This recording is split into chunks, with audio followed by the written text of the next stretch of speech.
So he was an incredible learner. Yes. But and you are generous to his father in the sense that many historians will say he wanted to expose him, but he was very controlled in who he exposed him to, and was very clear about what he could and could not do, because of course, as a teenager, he started to have some of his own ideas about what he wanted to do, as most teenagers do.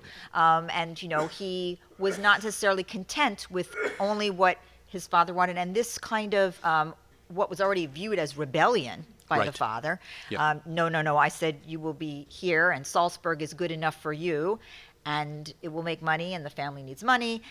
Mozart wanted to go other places, hear other things. He wanted to create operas when he wanted to create operas. He wanted to, you know, he wanted to do and go beyond. And this started to become a source of real friction between he and his father. Yeah, I think the father was of a certain rigid mind.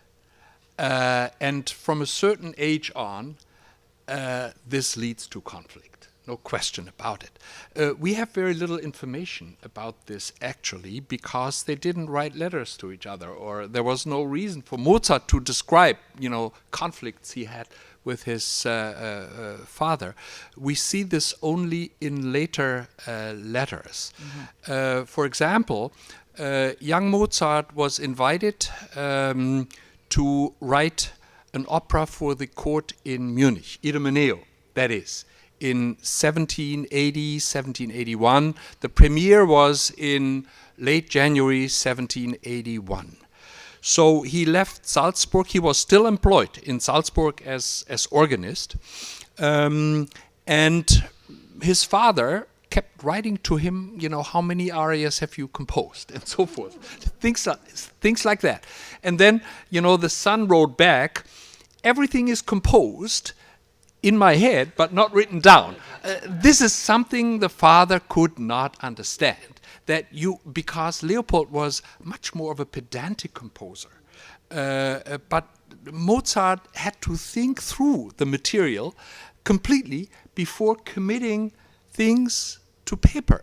So, you know, this is the kind of conflict, because there were of two different generations, of course, but also, you know, Styles a very inspired composer, and more of, you know, let's say a university composer who is just teaching and doesn't have to make money of his compositions.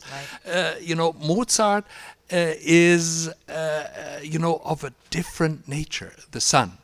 And therefore, I believe it is really important to see the need for him to actually separate, not just from his father, but from the context in which he grew up. He had to liberate himself.